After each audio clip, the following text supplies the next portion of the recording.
Hello everyone, welcome to IFS. And और एक हरियाणा की शेरनी आज हमारे साथ जुड़ चुके हैं जिन्होंने बहुत अच्छे तरीके से गैडबी का एग्ज़ाम क्वालिफाई किया है। एंड टॉप 100 इनकी रैंक है, टॉप 100 में अंडर टॉप 100 ये है। एंड जान लेते हैं बहुत सारी बातें इनसे, बहुत सारी चिट चाट बातें इनसे कर लेते हैं, इनसे स्ट्रैटेजिस चुरा लेते हैं। एंड ये सब होने से पहले एक छोटा सा परिचय इनसे ले लेते हैं, तो प्लीज़ अपना परिचय दीजिए। तो my name is Dimple Sharma और मैं फरीदाबाद हरियाणा से बिलॉन्ग करती हूँ और मेरी मैंने बीएससी लाइफ साइंसेज से की है। JC Bose university of science and technology YMCA Faridabad में ही है ये। ग्रेट। मतलब अभी आपका बीएससी चल रहा है, हाँ जी, फाइनल एग्जाम्स चल रहे हैं। फाइनल एग्जाम चल रहे हैं। तो सबसे पहले तो ये बता दो मुझे कि टाइम कैसे मैनेज किया, एग्जाम को भी पढ़ना है एंड बीएससी के लिए भी पढ़ना है। सर टाइम मतलब सुबह ऐसे क्लासेस होने लगी थी अब हमारी। पहले हमारी शाम को होती थी, तो अब सुबह फिर क्लासेस से फ्री हो जाते थे, तो लंच करने के बाद फिर 12 बजे के बाद हम लोग अपना क्लासेस ले लेते थे, क्योंकि पढ़ाई मतलब सेल्फ स्टडी तो उस टाइम हो नहीं पाती थी, हम्म, तो क्लासेस लेके नोट्स बना के रख लेते थे। फिर उसके बाद जब रात को मतलब घर आके सोना ही होता था मेरे को, तो फिर उठती थी तो फिर फ्रेश रहती थी, तब मैं नोट्स वगैरह पढ़ती थी। बहुत बढ़िया। एंड क्या ऐसे आपके हिसाब से ऐसे कौन से चैलेंजेस आपने फेस किए हैं जब आप प्रिपेयर कर रहे हो इस एग्जाम के सर एक पहले तो हमने मतलब नवंबर से स्टार्ट किया था, जब हमने आईआईटी जैम का फॉर्म भरा था, तो तब हमें इतना पता नहीं था कि कैसे पढ़ना होता है। तो हमने एक मतलब कोचिंग लेनी शुरू करी थी। हम 3 दोस्त थे, तो हम तीनों ने एक ही जगह से लेनी शुरू करी थी। तो इनमें ये होता है कि ना मतलब एक ही फ़ोन में क्लासेस चल सकती हैं, और लिए? हमें इतना लग नहीं रहा था कि हमें 3-3 जगह लेना चाहिए, मतलब 3 बच्चे एक ही जगह पे वो करें। तो हमने क्या किया कि ना हम एक के में क्लास चालू कर लेते थे, फिर उसके में से लॉग आउट हो जाता था, क्लास चलती रहती थी, फिर हम दूसरे के में लॉगिन कर लेते थे। तो ऐसे करके पहले तो हमने क्लासेस कंप्लीट करी थी हाँ। जैम के लिए। हम्म, बट फिर उसका पेपर जो हमने प्रीवियस ईयर 5-6 साल के पेपर भी सॉल्व करे थे, तो वो तो ऐसे हमसे आराम से हो गए थे। तो हमें लगा कि जैम तो हो जाएगा। बट फिर इस बार पेपर का पैटर्न ही अलग हो गया, मतलब इतना मतलब हमें मेरे हिसाब से तो बहुत टफ पेपर थोड़ा आया था, क्योंकि डिफिकल्ट जिस आया हिसाब से था मैंने आईआईटी तैयारी एग्जाम की का, थी। Right right. वही तो फिर हमें थोड़ा ऐसा शॉक लग गया कि भाई ये तो हमारे साथ बहुत ही गलत हो गया, अब हमें सीरियस होकर पढ़ लेना चाहिए। तो फिर उसके बाद हमने आईएफएस से मतलब यूट्यूब से हम क्लासेस तो ले ही रहे थे आईएफएस की, जैसे ममता मरार मैम हो गई, एक प्रतीक्षा सेन मैम है, वो बहुत अच्छा पढ़ाती हैं। और मतलब और भी टीचर्स हैं, जैसे आपकी मैंने क्वेश्चन प्रैक्टिस वाली बहुत क्लासेस ली थी लास्ट में, ओके। जो आपने वो 100 क्वेश्चन और वो सब करवाए थे ना सारे।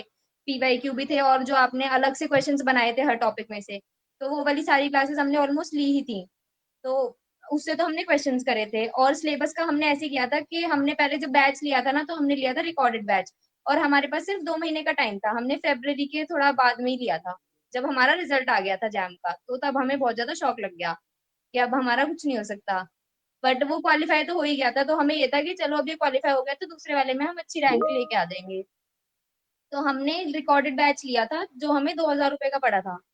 फिर उसके बाद हमने ना ऐसा हमने देखा, तो उसमें हमें दिखा कि उसमें 100 प्लस क्लासेस थी, जो हमारा गेट बी का सिलेबस था उसकी। ओह। तो अब हमारे पास टाइम बहुत लिमिटेड था, हमें अपने प्रैक्टिकल्स भी देने थे, और हमारे सेशनल भी आ गए थे बीच में, और फिर कॉलेज का चलता ही रहता है कि अब प्रेजेंटेशन हाँ देनी है, हाँ फाइल हाँ। बना के देनी है।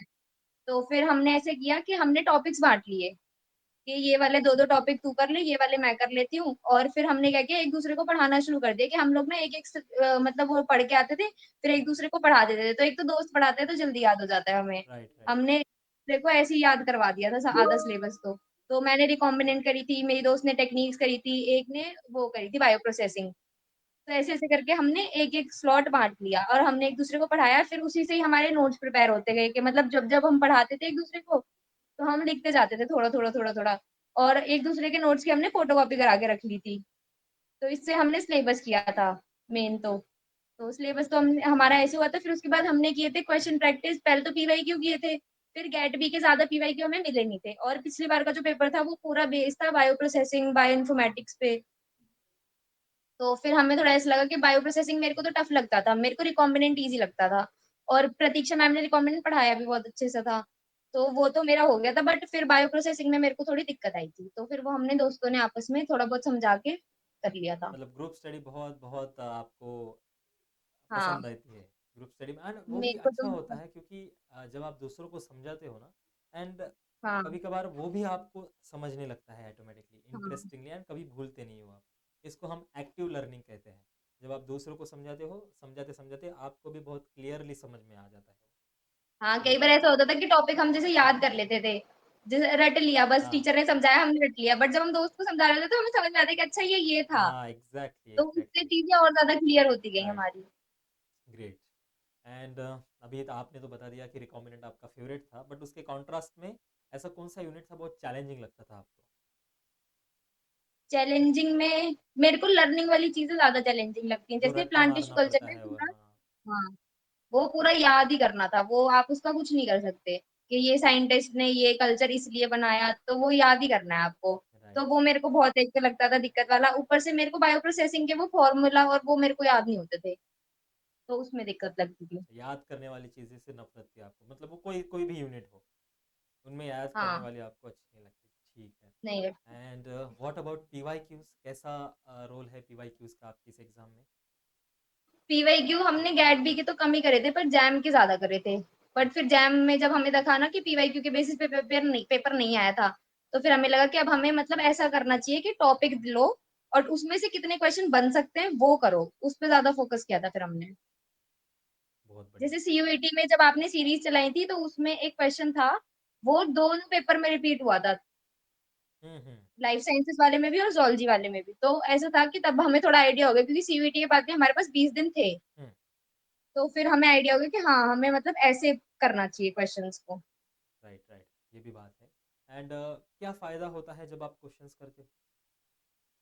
एक तो टॉपिक्स याद हो जाते हैं, जैसे कई बार होता है ना कि हम याद कर लेते हैं बट हमें ना दिमाग में मेमोरी में नहीं जा पाता वो। हुँ, तो जब हम क्वेश्चन प्रैक्टिस करते हैं ना तो हमें चीज़ें रिकॉल होती जाती है कि अच्छा ये वहाँ पढ़ा था, वो कॉपी में वहाँ पे लिखा हुआ है, उधर हाइलाइट किया हुआ है। अप्लाई करना तो पड़ता ऐसे है तब याद आए, हाँ, हाँ, राइट, तो ऐसे और ज़्यादा अच्छे से फिर हम पेपर में कॉन्फिडेंट रहते हैं थोड़ा, कि अरे ये तो वहाँ पढ़ा था, ये तो हो जाएगा। ओके। एंड अगर एग्ज़ाम की बात करें तो ए एंड बी सेक्शन होते हैं एज़ यू नो, तो सबसे पहले आपने किसको अप्रोच किया, ए या फिर बी को? क्या सर दोबारा एक बार बोलना? Section A and section B में सबसे अच्छा। पहले आपने किसको अप्रोच किया? सेक्शन बी को किया था क्योंकि सेक्शन बी में था कि भई बायो है तो वो तो याद है, तो उसी पे ही ज़्यादा किया था क्योंकि मैथ्स तो मेरे को इतनी नहीं आती थी। कोर सब्जेक्ट पे क्योंकि ज़्यादा ध्यान दिया आपने। हाँ, मैं बायो पे ज़्यादा ध्यान दिया था। मैथ्स का तो ऐसा था कि उसके क्वेश्चन्स एक सर ने कराए थे, आईएफएस के एक सर थे, उन्होंने 6 क्लासेस करवाई थी हुँ, उसकी मैथ्स। उनका नाम नहीं पता मेरे को, बट उन्होंने उन्हीं के से मतलब उन्हीं से ही मेरे फिर काफ़ी क्वेश्चन सही हो गए थे। 6-7 क्वेश्चन ठीक हो गए मेरे मतलब मैथ्स में उन्हीं बेसिक की वज़ह बेसिक से। नॉलेज से आपने जो भी वो रेन वीडियोज़ वाली देखे थे, प्रॉब्लम और वो हाँ, सब, वो उन्होंने करवा दिए थे, तो वो आ गए थे मेरे को। बहुत बढ़िया। एंड जब उस एग्ज़ामिनेशन हॉल से निकले आप, तो आप एक्सपेक्ट कर रहे थे कि इतना रिज़ल्ट आ जाएगा अच्छा? मतलब ऐसे पॉज़िटिव फीलिंग तो थी। मतलब जैसे जैम से निकले थे तो ऐसा था कि भई ये तो गया पेपर। इसमें तो राइट, हमारा कुछ नहीं हो सकता। क्योंकि हमें कुछ आता ही नहीं था, भई ब्लैंक हो जाते हैं ना जब क्वेश्चन में, तो फिर ऐसे हो जाता है कि भई नहीं ये पेपर नहीं होगा। लेकिन गेट में ऐसा था कि ब्लैंक नहीं हो रहे थे। क्योंकि फिज़िक्स, केमिस्ट्री मैंने पहले पढ़ी हुई थी नीट के लिए। तो वो मेरे को था कि हाँ, मैं अगर रिवाइज़ करूँगी तो हो जाएगा। तो वो क्वेश्चन्स भी मेरे हो गए थे। जो गलत करे हैं वो मैंने मैथ्स में ही ज़्यादा गलत करे हैं, सेक्शन ए में भी। और बायो के तो बहुत बेसिक्स क्वेश्चन थे, 12th वाले ही थे सारे, तो वो तो हो गए थे। तो अगर कंपेयर करें आपने सीयूएट पीजी नहीं दिया था ना? दिया था। क्या? सीयूएट पीजी एग्ज़ाम आपने दिया था? हाँ, तो सीयूएट ज़ूलॉजी पीजी, और लाइफ साइंसेज़ से दिया हाँ, था। तो सीयूएट पीजी का पेपर आपको टफ लगा कि गैट बी का? टफ तो ऐसे नहीं बता सकती बट ऐसा होता है कि ना जैसे गेट बी में आपके पास 100 क्वेश्चंस हैं, तो आपको उसमें से 60 अटेम्प्ट करने हैं। तो मेरे को ना बहुत कन्फ्यूजन हुआ था कि ये वाला करूँ या वो वाला करूँ? क्योंकि ऐसा होता है ना 2 क्वेश्चन में आपको होता है कि ये वाला शायद सही है, शायद ये वाला सही डाउटफुल है क्योंकि डाउटफुल पेपर आता में है ना कुछ, हाँ, हाँ, 50-50 पेपर में आता है। ऐसी कन्फ्यूजन्स बहुत होती हैं। हुँ, अगर आप घर पे बैठ के वो क्वेश्चन कर रहे हो ना, तो आपको पता रहता है कि हाँ, यही सही है। बट जब पेपर होता है ना तो आपका अगर सही क्वेश्चन भी होगा तो आपको डाउट हो जाएगा कि पता नहीं शायद ये सही है या गलत कर रही हूँ। तो ऐस इस वज़ह से मेरे सेक्शन बी में भी 2-3 क्वेश्चन ऐसे मैंने सिली मिस्टेक्स में गलत करे हैं। डाउटफुल होके, कि पता नहीं ये वाला है या ये वाला है। तो ग्रेट। एक वो ग्लोब वाला क्वेश्चन आया था, नीडलमैन उसका आंसर था, वो मेरे को अब तक दिमाग में याद है। अगर वो सही करके आती तो 4 नंबर और बढ़ जाते। कोई बात नहीं, ग्रेट। एंड क्या सोचा है आगे क्या करना है? अभी तो सर काउंसलिंग में देखते हैं क्या होता है। जनरल वालों को तो बाहर से ही भेज देते हैं वापस। एंड मास्टर्स करके आपको रिसर्च में जाना है? Yes sir. क्या क्या किस में करना है आपको रिसर्च? ऐसे कोई पर्टिकुलर नहीं बट मेरे को न्यूरो साइंसेज़ में ज़्यादा इंटरेस्ट है ओके, और वो यहाँ पे बहुत कम अवेलेबल है। राइट। बहुत मतलब बहुत कम कॉलेजेस में है ये कोर्स। तो देखते हैं सर अब डेस्टिनी। ग्रेट, यस, डेस्टिनी तो हर जगह होती ही है। एंड आई होप बहुत अच्छे से आप इसको करोगे। You have very great confidence in you, and I hope ऐसे ही कॉन्फिडेंस मेंटेन रखो। मास्टर्स में भी इतने ही कॉन्फिडेंटली एग्ज़ाम दो, जो भी आप एग्ज़ाम देना चाहते हो, चाहे वो CSIR हो, जो भी PhD एंट्रेंस एग्ज़ाम हो, ऐसे ही क्वालिफाई करो। एंड बहुत अच्छी जगह से रिसर्च करो, जहाँ पे भी आप जाओ, एब्रॉड जाओ। आई माई सजेशन इज़ मास्टर्स के बाद एब्रॉड चले जाओ रिसर्च के लिए। एंड कैसे जाओगे अब्रॉड? तो आपको मास्टर्स में रिसर्च पेपर चाहिए, ठीक है? तो ट्राई करो कि बहुत अच्छे इंस्टीट्यूट से मास्टर्स करना, उसमें research paper yes upload sir. करने की कोशिश करना, रिसर्च पेपर बनाने की कोशिश करना। तो आपके आसान हो जाएंगे रास्ते अब्रॉड जाने के, ठीक है? बहुत अच्छा फेलोशिप होता है, 1.5-2 लाख का फेलोशिप मिल जाता है पर मंथ का।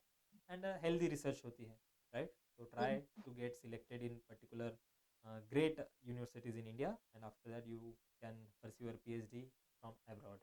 Okay? Yes sir, thank Okay, you. thank you very much. Okay.